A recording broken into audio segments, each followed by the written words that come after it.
dirakam di hadapan sangka orang utan di Zoo Negara Ulu Kelang. Juga merupakan tempat tinggal 5 sekawan orang utan iaitu Maya, Tsunami, Choki, Ana dan Rokia. No, Rokia! Rokia! Oh, Rokia! Rokia! Awak nak kutip duit kutu ni, ha? Janganlah bila nak ambil laju je tapi Mika nak bayarnya manjang tak dekat rumah Rokia, oi! Anda sedang menonton episod ke-14 Sembang KS.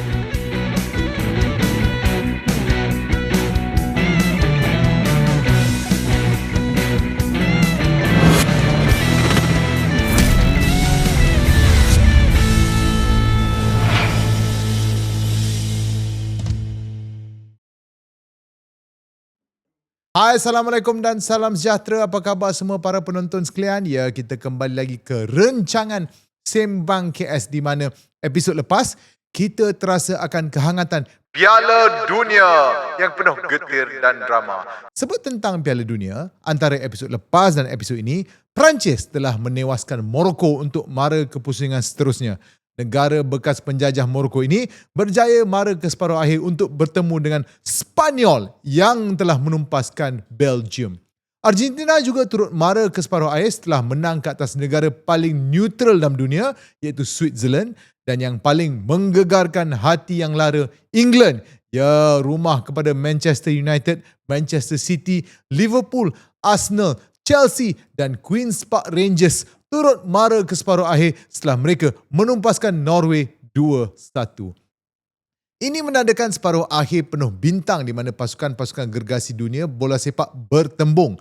Semua pasukan dalam separuh akhir ini mempunyai tanda bintang di atas baju jersey mereka yang menandakan mereka ini semua pernah memenangi Piala Dunia. Menarik dalam Piala Dunia kali ini, adakah kita akan memperlihatkan sejarah mungkin berulang dalam perlawanan antara Argentina dan England? Adakah Messi bakal menjadi legenda yang lebih menyinar dari Diego Maradona dari segi rekod Piala Dunia? Ataupun adakah England akan berjaya menamatkan kekecewaan untuk mara ke pusingan akhir setelah berpuluh tahun?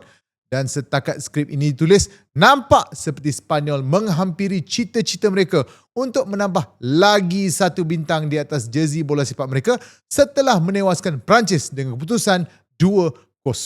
Satu pencapaian dikira agak hebat memandangkan Perancis diletakkan sebagai pasukan kegemaran atau favourite.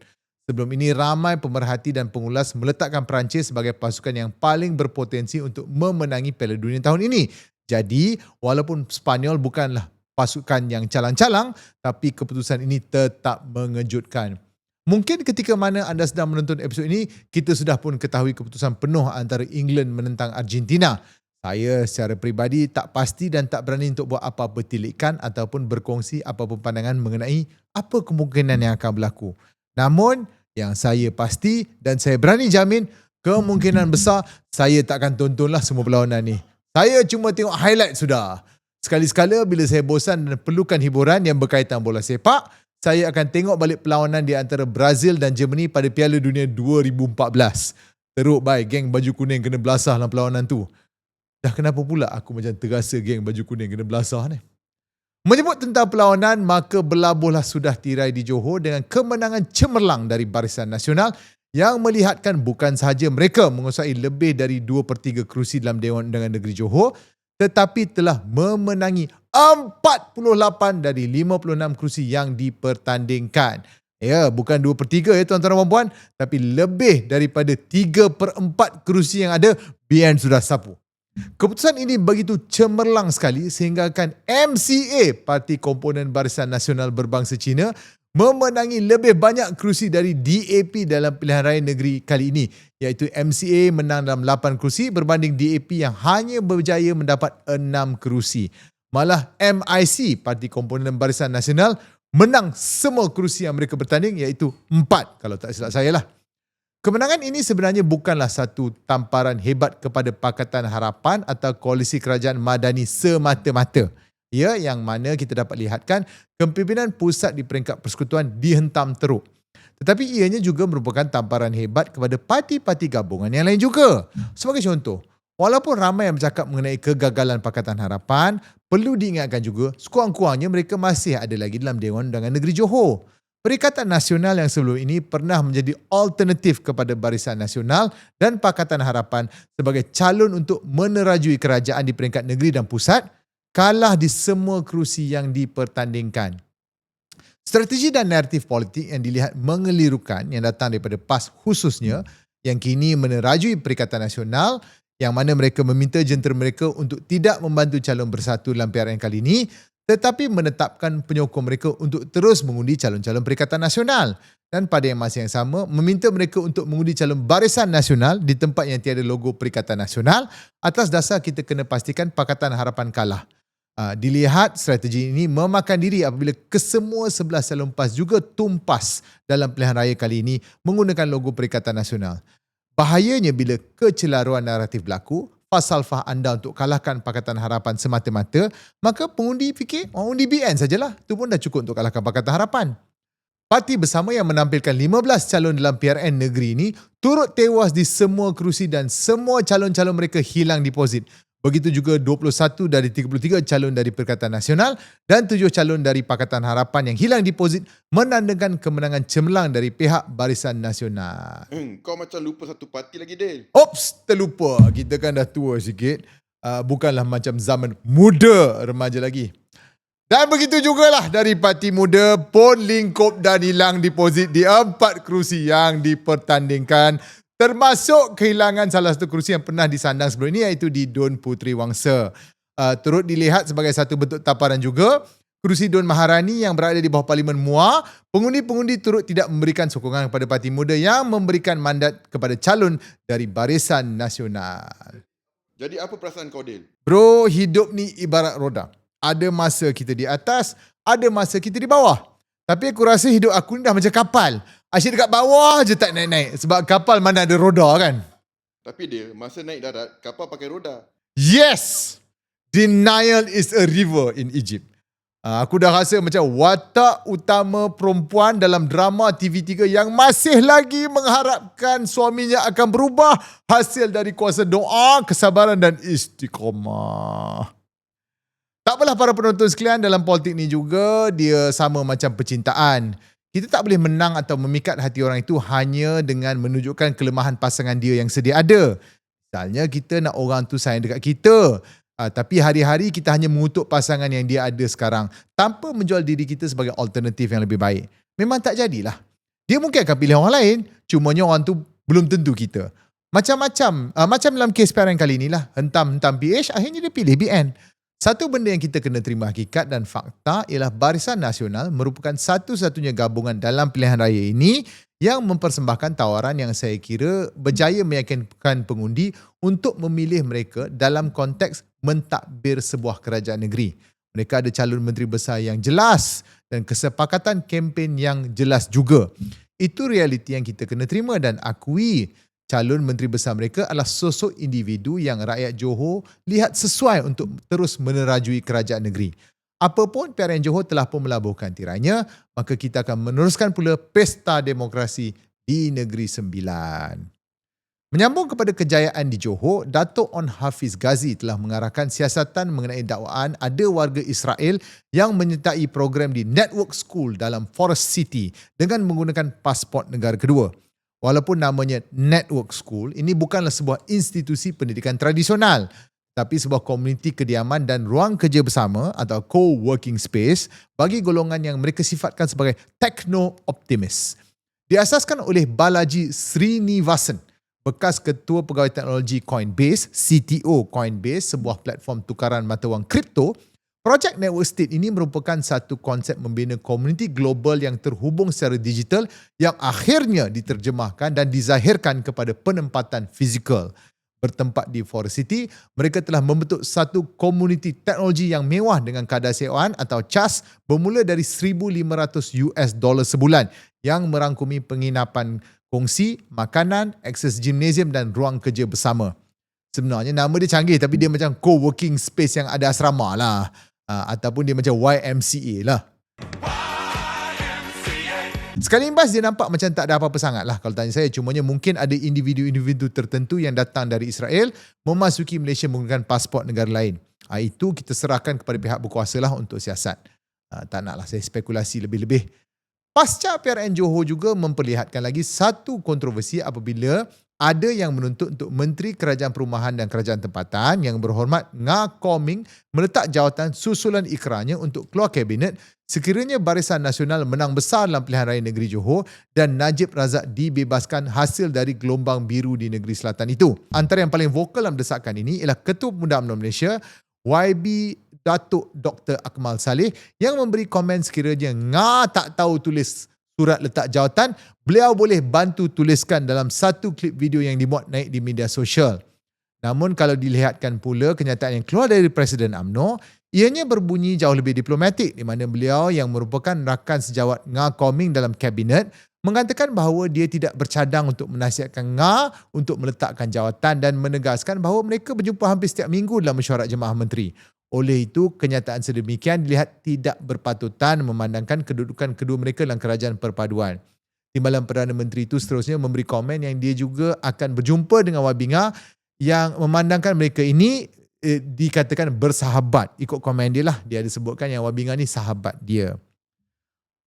Namun pergeseran di antara DAP dan UMNO ini dilihat menjadi-jadi bila DAP Melaka mengumumkan mereka menarik diri dari Kerajaan Melaka kerana membantah rang undang-undang adun lantikan di negeri itu. Rang undang-undang baru ini akan memberikan kuasa kepada kerajaan negeri untuk melantik sehingga 7 adun untuk bersidang dalam Dewan beserta gaji dan keistimewaan seorang adun tanpa perlu mendapat mandat rakyat dalam pilihan raya. Keputusan untuk keluar dari kerajaan negeri ini diumumkan oleh pengurusi DAP Melaka, Khoo Pui Tiong, setelah semua adun Pakatan Harapan mengundi untuk menolak pindaan berkenaan. Mengakui bahawa ada keperluan untuk melibatkan atau mendapat khidmat golongan profesional dan pakar seperti mana dalam konsep melantikkan menteri melalui senator di kerajaan pusat, DAP berpendirian bahawa adun-adun lantikan ini tidak seharusnya dilantik sebagai ahli dewan yang mempunyai kuasa untuk bersidang dan mengundi di dalam Dewan Undangan Negeri. Namun sebagaimana kenyataan di antara Akmal dan Zahid dilihat ada sedikit percanggahan, begitu juga dengan kekeliruan yang berlaku di peringkat negeri Melaka, di mana apabila ditanya pihak media, pengerusi Pakatan Harapan Melaka sendiri, Adli Zahari, menyatakan setakat ini sebagai adun, Ketua Menteri Melaka cuma seorang sahaja. Dan buat masa ini, mereka meneruskan perkara ini seolah-olah menandakan setakat ini Pakatan Harapan masih lagi menyokong kedudukan Rauf sebagai Ketua Menteri. Ini ditambah lagi dengan kenyataan dari Yang Amat Berhormat Perdana Menteri, Datuk Seri Anwar Ibrahim, yang berharap DAP tangguh seketika tindakan keluar dari Kerajaan Melaka dan menyatakan beliau telah berjumpa dengan Setiausaha Agung DAP dan Ketua Menteri Melaka dan menyatakan bahawa walaupun ada perkara yang tidak dipersetujui, masih ada ruang perundingan dalam melaksanakan kerjasama. Dan alang-alang kita dah memang berada di Melaka ni, kita berbalik dengan kisah letak jawatan. Dalam membalas cabaran Akmal Saleh kepada Nga Koming, pengerusi DAP Melaka, Khoo Pui Tiong, dalam pengumuman yang sama, turut menyindir Ketua Pemuda UMNO Malaysia itu dengan berkata, jadi kenyataan terakhir saya bila Akmal nak letak jawatan, yang merujuk kepada ikrar adun melimau itu untuk meletak jawatan sebelum ini dari menjadi Exco Kerajaan Negeri Melaka. Bagi membalas kenyataan atau sindiran ini, Akmal memuat naik satu video di media sosial menjelaskan beliau tidak meletakkan jawatan kerana ianya tidak mendapat perkenan dari TYT Melaka. Sebagaimana yang kita tahu, hasil daripada Perhimpunan Agung lepas, Akmal dengan penuh emosi mengumumkan dia akan berundur dari jawatan Exco sebagai tanda simbolik demi menyelamatkan maruah parti. Namun hasil dari laporan yang dibuat oleh Malaysia Kini, tafsiran yang dibuat Akmal itu adalah tidak tepat memandangkan Perlembagaan Negeri Melaka tidak mempunyai sebarang peruntukan yang membolehkan untuk yang di-Pertua Negeri atau Ketua Menteri untuk menolak sebarang peletakan jawatan. Dia tak nak terima tapi tak dia tak boleh tolak. Dan kalau kita tengok daripada laporan Malaysia Kini juga, ada logiknya jugalah. Sebab kalau orang tu nak letak jawatan dan dah tak nak masuk kerja, takkan bos dia nak paksa kan?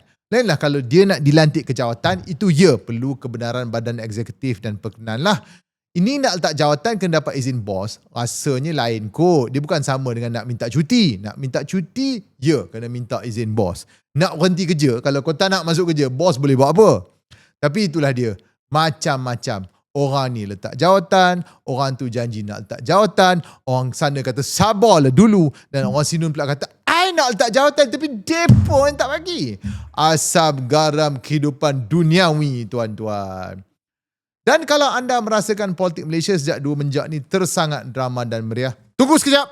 izinkan saya berkongsi satu potongan berita dari mantan penjajah kita, iaitu United Kingdom.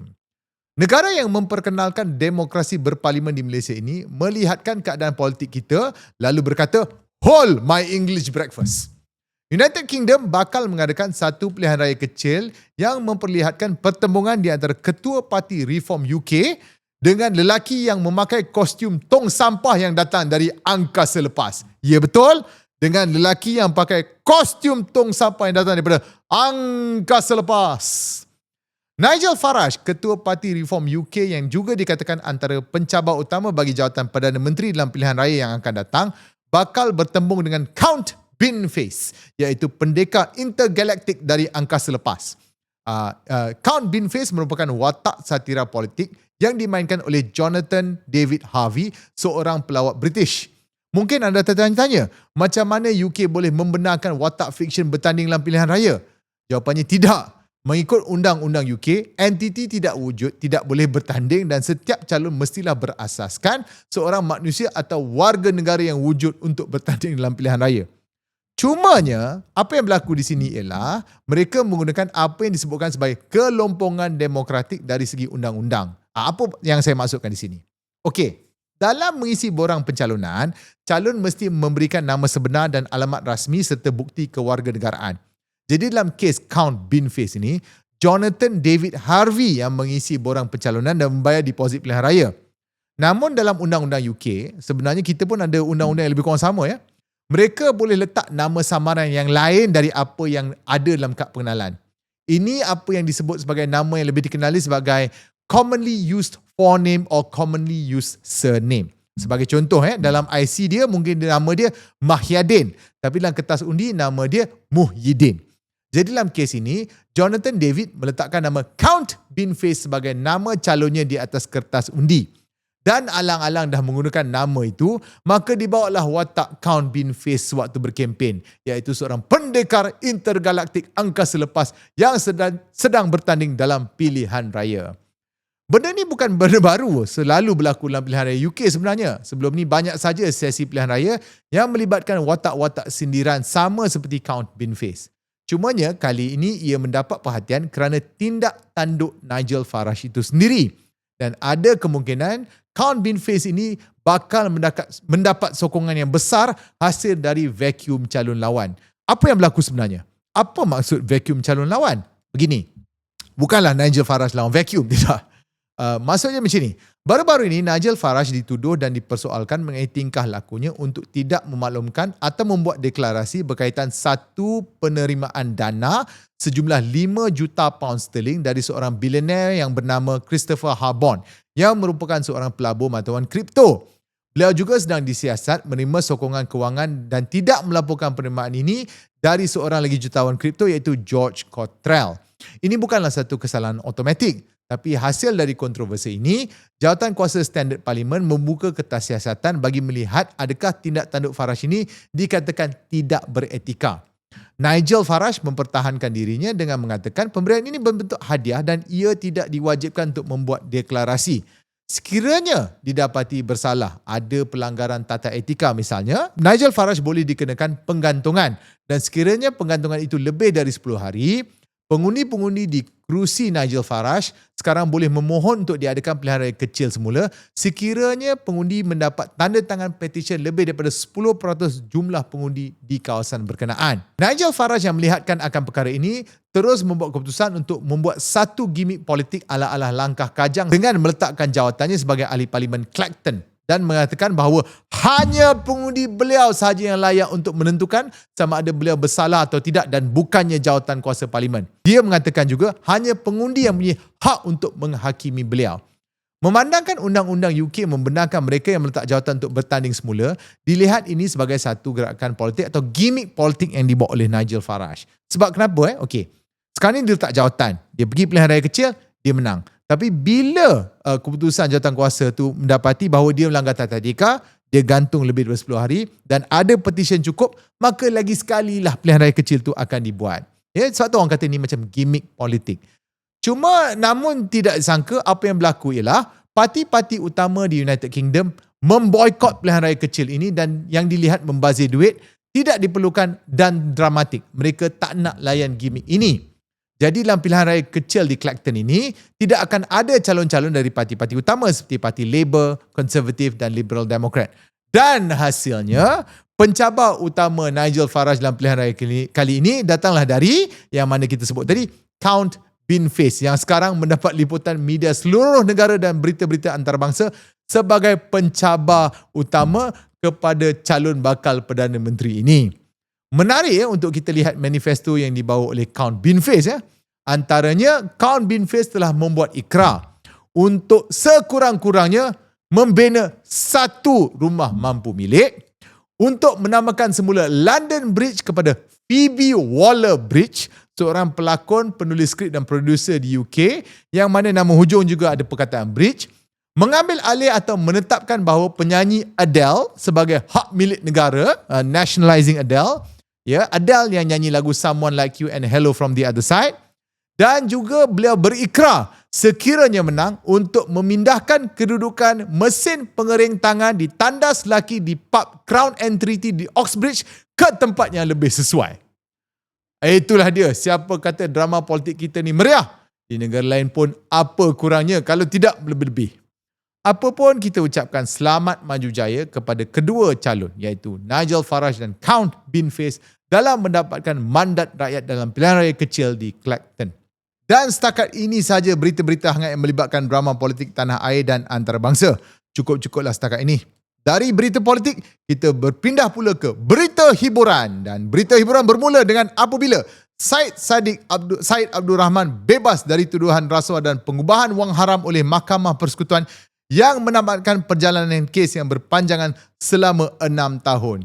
Datuk C. Muhammad Ruzima Ghazali dan Datuk Colin Lawrence Sequeira memutuskan Mahkamah Rayuan tidak terkilaf dalam membuat keputusan terhadap kes bekas Menteri Belia dan Sukan ini. Maka atas keputusan majoriti ini yang telah pun ditunda selama 2 minggu, kebetulan selepas pilihan raya negeri Johor, akhirnya kita sampailah ke penghujung perbicaraan ini. Sehubungan dari keputusan kes mahkamah ini, Syed Saddiq bersama tunangnya, Bella Astilah, melancarkan satu rancangan podcast yang dipanggil Buzzcast. Satu jenama hasil dari gabungan nama Bella Astilah dan Syed Saddiq. Buzzcast tidak harus dikeluarkan dengan Basscast, iaitu rancangan memancing ikan siakap laut atau ikan bass, Basscast. Ada beza antara Buzzcast dengan Basscast. Satu bass Bella Astilah, satu lagi ikan bass untuk mancing. You cast the bass. Dalam podcast ni tak ada cerita-cerita kumpau atau tips pemilihan joran yang sesuai untuk mancing di laut dalam. Jangan salah faham. Dalam podcast itu juga, Syed Saddiq yang merupakan ahli Parlimen MUA mengumumkan yang dia akan berlari sejauh 170 km dari Istana Kehakiman Putrajaya ke MUA sebagai tanda kesyukuran kepada keputusan ini, dan sambil itu menggunakan platform ini sebagai platform untuk mengumpul dana kepada ahli Parlimen MUA. Buat apa ni?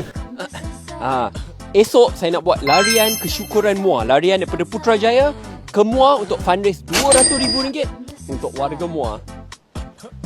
Kita nak fundraise RM200,000 untuk beli food bank bagi warga MUA. Bukan makanan je, iPad untuk mahasiswa pun ada.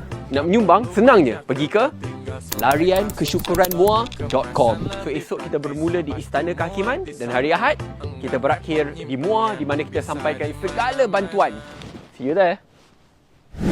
Bagus lah ni, asyik lari je kan. Kalau aku nak ETS lah. Dah buat kan. Tapi bagus jugalah Saddiq ni kan. Lepas menang je terus balik kerja. Lari untuk MUA lagi. Baguslah. Itu maknanya ikhlas nak tolong. Walaupun pengundi MUA pilih parti lain di dalam parlimen dia untuk wakili mereka. Tak pilih parti dia. Tapi tak apalah. Dia ikhlas. Okay? Apa pun kita ucapkan selamat maju jaya kepada Syed Saddiq. Alhamdulillah atas keputusan ini. Nasib baiklah menang. Kalau tak, rancangan podcast tu daripada Buzzcast tukar jadi masuk sekejap kan. Dia lawan kepada keluar siap. Tadinya masuk sekejap. Maka kita sampailah ke penghujung rancangan kita ini. Sekali lagi, kalau ada salah dan silap, saya mohon maaf. Apapun, saya mengakhiri rancangan ini dengan kata-kata hikmah buat renungan kita bersama. Tuan-tuan dan puan-puan, kita letak usaha bukan kerana kita lihat adanya harapan, tetapi kita teruskan usaha demi mencari sebuah harapan. Sehingga kita berjumpa lagi. Assalamualaikum warahmatullahi wabarakatuh. Dan macam dunia jam 10.